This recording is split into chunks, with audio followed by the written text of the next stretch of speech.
in terms of numbers. Something bad is happening with this game. All right. We got to talk about the EULA. The EULA is being talked about nonstop to the point where they even had to respond to this. Okay. We have an article talking about the devs responding to the EULA and all the backlash is happening with Subnautica 2. All right. So with all this backlash is happening with Subnautica 2, I don't know if this is what's driving the numbers to go so far down, because the game's only been out for 5 days and it's already dropped from 467,000 to 167,000 players in a 24-hour peak. In 5 days, they lost 2/3 of their players.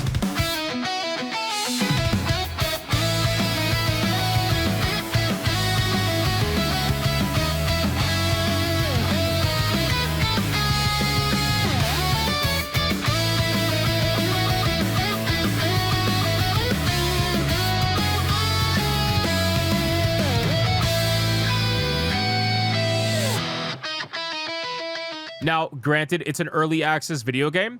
There isn't that much content. So perhaps people, maybe they burn through all the content or something like that. Who really knows? But nobody can deny that the numbers are going down very quickly, quicker than I've ever seen. It's really not bad. I'm sorry, it's really bad. So let's go over the EULA, because people have discovered some things that are in the end user license agreement for Subnautica 2. And some of these things we've seen in other video games, and some of them not so much, right? The EULA thing is pretty insane when you combine all the things in there. But to be honest with you, it's really not that shocking to me, considering that all these companies are doing really bullshit things with their EULAs, right? So Pirate Nation posted, Subnautica 2 Steam EULA is getting a huge backlash. On first launch, players must accept a detailed end-user license agreement, and players are now worried after reading them. The agreement grants a license to play the game rather than transferring ownership. We already know that. It's pretty much like expected. It includes restrictions on streaming, taking screenshots, recordings, and certain types of content creation or monetization, often requiring disclaimers, which is interesting. The publisher retains the right to revoke the access for specific reasons, which that's pretty much like all the other EULAs. Terms may be updated unilaterally, with users expected to review changes. That happens with all EULAs.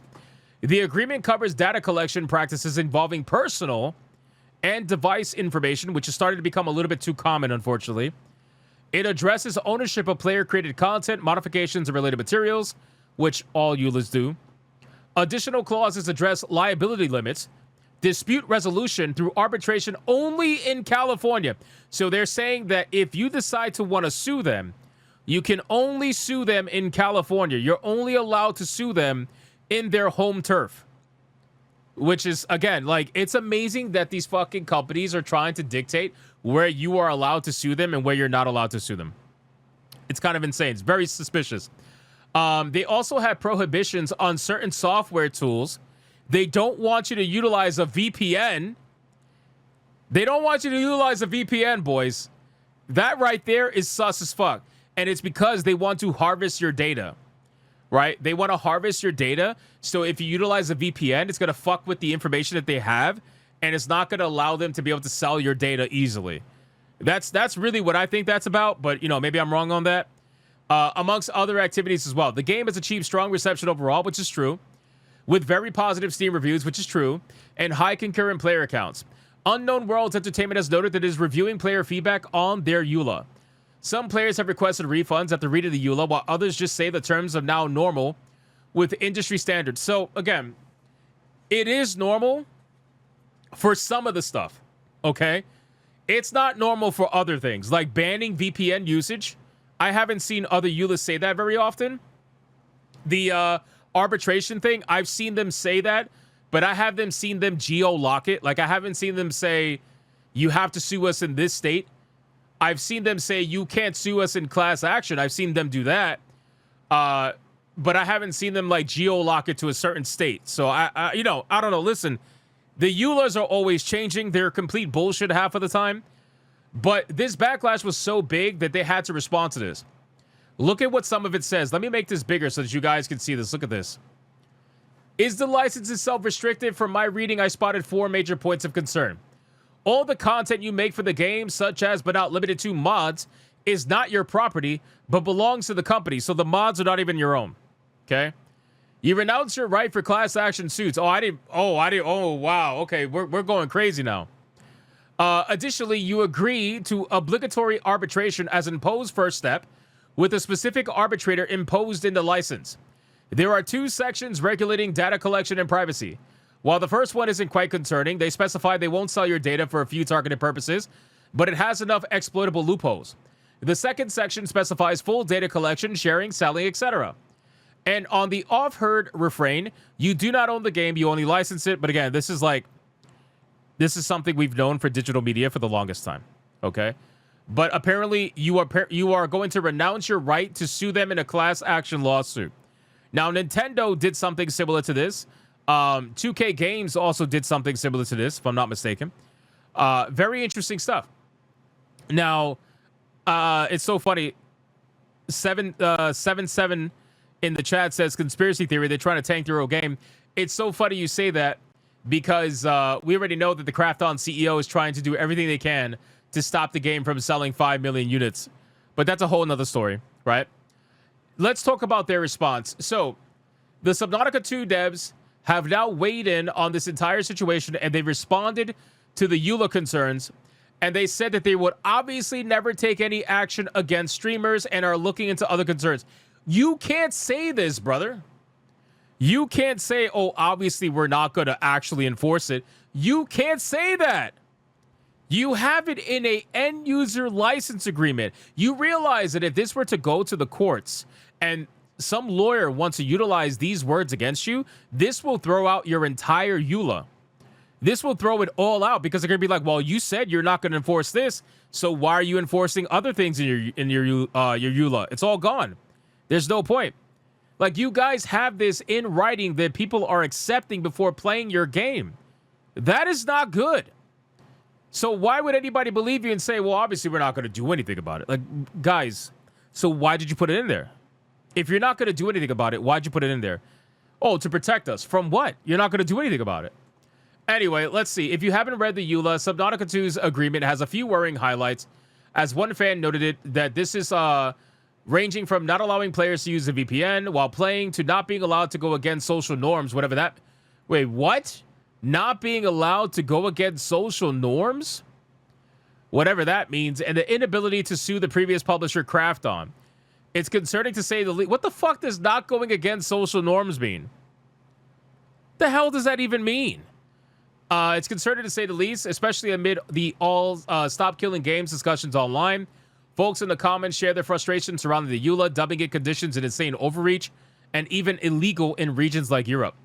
While it's safe to say the developers have heard their thoughts, over on Subnautica's official Discord server, they responded directly to a player question about what the EULA means for fans' autonomy while playing and whether they'll get in trouble for streaming and the like.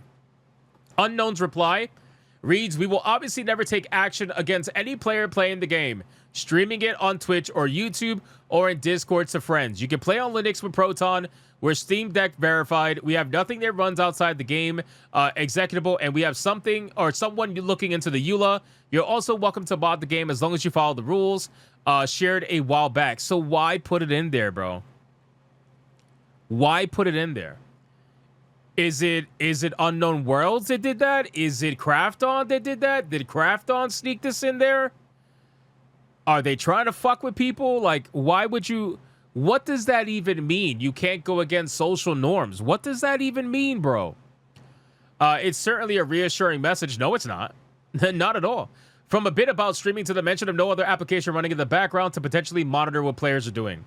On the other hand, it's also nice to hear the community is welcome to go wild in the Subnautica 2 mods, especially as the debate around killing fish and other fan requests continues.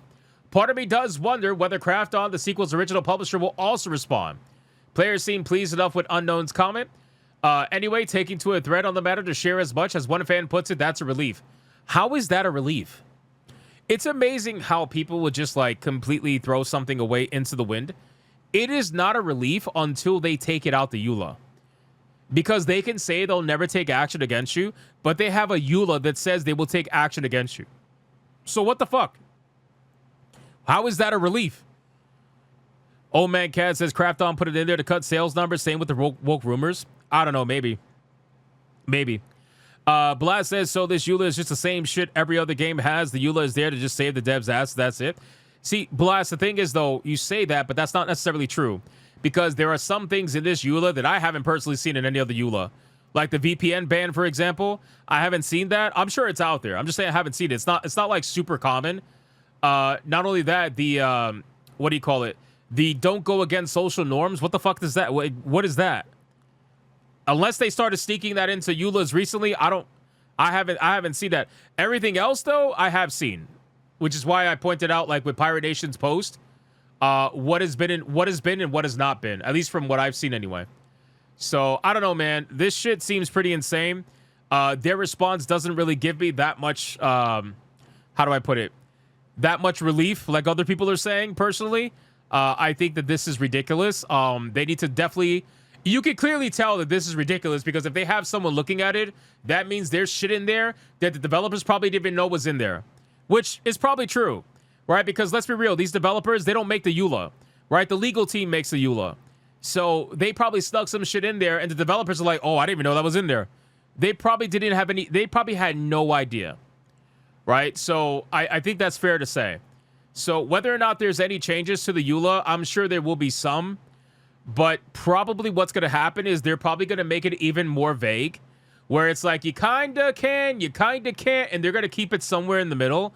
I don't think they're going to completely take out like the VPN thing because they want to harvest your data. So they're going to take out the VPN thing, and I'm sorry, they're not. I don't think they're going to take that out. And the social cause, like what the fuck is that? Social norms? I have no idea. Blaz says the VPN ban is not that common unless it's a multiplayer game.